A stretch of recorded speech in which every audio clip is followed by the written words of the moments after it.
What's going on, Bully fam? It's your boy, the educated scientist, Mr. Double Muscle Line Bulls, bringing you another episode of Breeders Hacks. Today, we're going to be doing another Q&A, all right?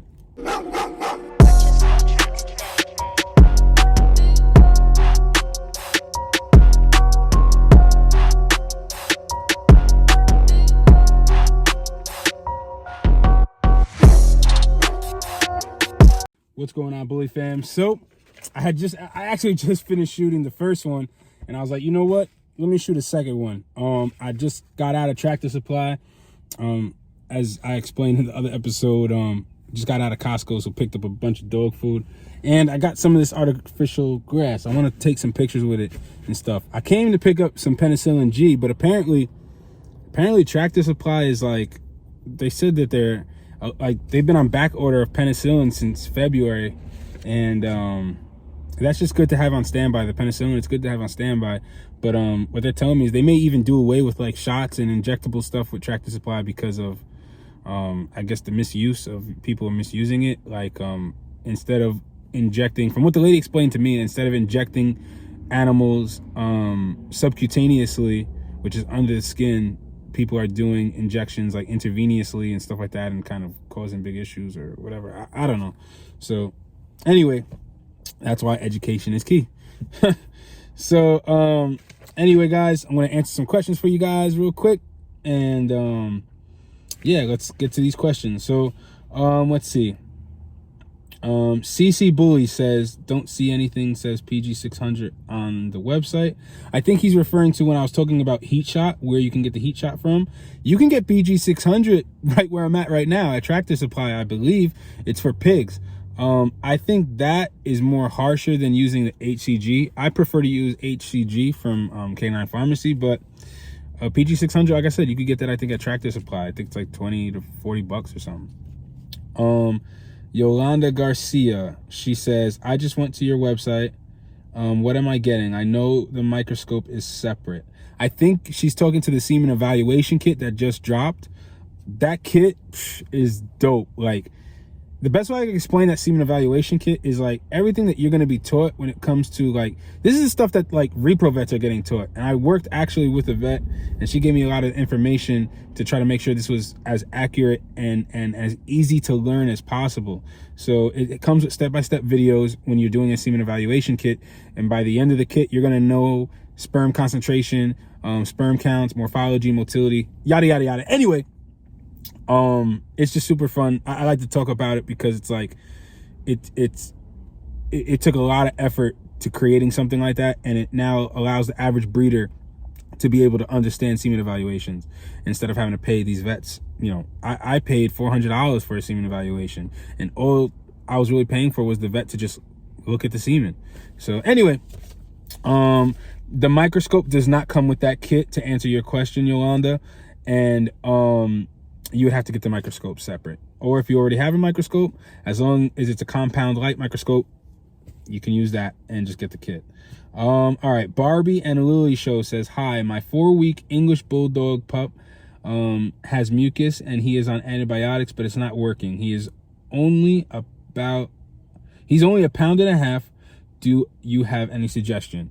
My suggestion would be, if he has mucus, what antibiotics is he on? I don't want to contradict your vet or anything like that, so just, you know, I would just want to know what antibiotics he's on. Is he on amoxicillin, clavamox, doxycycline, like those things like that? Sometimes compounding antibiotics, adding two, helps as well. But what I would suggest is, if the puppy is already on antibiotics, the other things that you can do is make sure the puppy's hydrated. That's going to be key. You can give Pedialyte, or you could do subcutaneous fluids, which is under the skin. I have an episode on how to do that, but Pedialyte's going to be your easiest thing to do over the counter. The next thing I would suggest is making sure that we do have the suction machine. You can use that. You can try one of those little mini aspirator things. I don't think those work that great. If you're not going to get the suction machine, you could try maybe like one of the kids ones that has like a little motor on it. But the suction machine, I mean, I'll tell you, like the neonatal suction machine, you could get that again on breedershacks.com, but the suction machine works great. I mean, it really helps pull the mucus out. And it's based off of pressure, so you don't have to worry about it harming the puppy.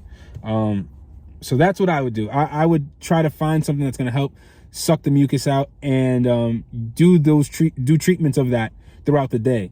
Not only that, what you can do is you can take the puppy, go into the bathroom, start with having the shower running hot, super hot water. Get it really, really running in there. You know how you get all the steam in there, and it'll be like a sauna for the puppy. It'll be like a steam room for the puppy. I'm sorry, more of a steam room than a sauna, but yeah, it'll be a steam room for the puppy. And you go into the bathroom, hold the puppy in there for 10 to 15 minutes, and it'll help break up the mucus and, alleviate the symptoms for the puppy. You could do that as well. Nebulizer works great as well, too. We just recently got those on breedershacks.com. I think everybody should really kind of have a nebulizer. There's also, with the nebulizer, you can use like the saline solutions. You can buy those easily over the counter and put the saline solution in the nebulizer. That'll also help break things up, break the mucus up, alleviate the puppy a lot. So there's a few things that you can still do that will help, with the symptoms for the puppy when it comes to that mucus. Because left untreated, the mucus, it can, in certain instances, turn into pneumonia. Then that's life-threatening. So be mindful of that. Let's see, the next thing. Lori Bays says, how would you mix antibiotics and medicine dosages for puppies under a week old?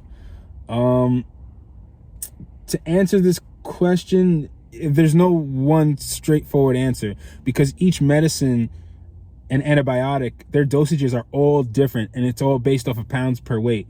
One medicine might be you give 600 milligrams per pound of weight. Another medicine may be 5 milligrams per pound of weight. So it all depends on the particular antibiotic and medicine. So I couldn't really tell you what you would mix and how and things like that. Maybe you can make the question more direct as to what you're trying to do. Cupcake Golden Doodle.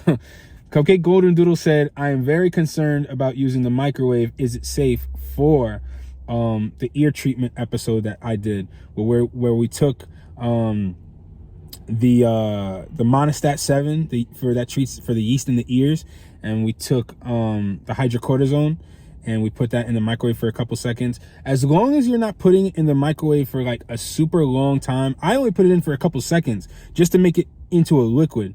So it's safe as long as you turn it into liquid. And I'll take a glove, put my finger, and I'll put my raw finger in, I don't care, but I just make sure that it's not obviously too hot for the dog. So in that aspect, you just use a little bit of common sense. You make sure that you're not harming the dogs. You make sure that the after you microwaved it, so you could blend the two together, the Monostat and the hydrocortisone, you put that together, and then you go ahead and, like I said, put it in the dog's ear, and it'll work amazing as far as yeast infections and ear infections in the ear. So yeah, you should be fine as long as you're not microwaving it for like minutes at a time and then throwing it right in the dog's ear. Of course that's going to burn. Next question. Let's see. The next question, Nightfire 243 says, can I use ketoconazole or Nizoral cream? It is also antifungal. I think they're referring to the same episode for the yeast ear infections. Yeah, I know plenty of people who use ketoconazole, which is a antifungal for the ears. Vets will prescribe that as a cream, or they'll prescribe it as a tablet actually for yeast infections. So yeah, you could use that.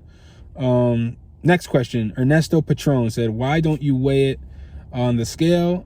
Okay, so they're talking about the episode I did on splitting antibiotics and medicine dosages and whatnot, and they said, why don't you just get a scale and just weigh it out 1/4 of what you need? Hey, if that works for you, you could do that too.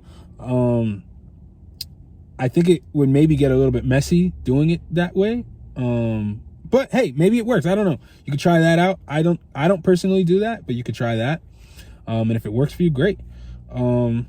Jared Scaviano Grant said, they AI their female bully at a 10.75 progesterone level. Then they AI'd her again the next day, and then the following day. So 3 times in a row they did an AI. Do I think that they caught it? when it comes to progesterone levels, I always try to tell people, you got to be a little bit specific with what numbers are you going based off of. Are you going off of a mini vitus? Are you going off of an IDEX? Are you going off of a Wanfo? All those machines go based off of different numbers. So, and especially the Wanfo machines that we carry and the IDEX machines, their numbers are pretty similar, but they vary by a few points. So, and that can make a difference. So what I would just say though, when it comes to, if you did a breeding at a 10 and you did 3 days in a row, you should be all right. If you ask me, if it was on a Wanfo, you may have bred like maybe a day early, but you should be all right since you did 3 days in a row. What I always do is I do another progesterone after I've done my AIs to make sure that her numbers went completely up. I call it like a progesterone out. Maybe there's a specific name for it, but I just call it a progesterone out, making sure that she's out of her most fertile, 2 days, 3 days, whatever. We just want to make sure that her numbers continue to go up. So that's what I do. But I think you should be good. You should be good. Like I said, a little early, but I think you'll be all right. Cynthia Watson said, "You're a great instructor. Can you teach how to draw blood?" Thank you. And just so coincidentally, we do have an episode on how to draw blood. I'm working on another episode that I think will be a little bit more, I can explain more, because I actually found like this diagram that works really well and stuff. So I'm working on another episode to update that one, but there is one if you go further down enough. And let's see, she also got another question. She said, Cynthia Watson said, "Where do I buy the home relaxant test?" Well, to answer your question, breedershacks.com. We got them on there. That's great to have. I prefer them over ultrasounds. And hey, they're inexpensive. You could do it at home. I don't need to know how many puppies are there because I'm going to be doing a C-section anyway. So that means if there's one puppy or if there's 10 puppies, either way, they all got to come out. And in dog breeding, there's no certainty. So you shouldn't want to be taking deposits on puppies before they're even here, because I hate to say, but anything can happen. So taking people's money and then having to turn around and say, "Hey, look, your pick, your puppy didn't, make it, so here's your money back." Kind of, it messes with the customer's hearts. So it's better off just waiting until the puppies are a few weeks old to start taking deposits. Even though they're eager to put a deposit, even though you're eager maybe to make some money, just wait. So I'm going on a tangent. I'm sorry, guys. But relaxant tests are best because I don't need to know the exact number of puppies that are in there. I just need to know if there's puppies in there, and regardless, they have to come out either way. So hopefully that answers your question. I know I can go on a tangent at times. Anybody who talks to me will tell you that. So anyway, guys, I hope this information was helpful. Hope it was useful, and I'll see you on the next episode of Breeders Hacks.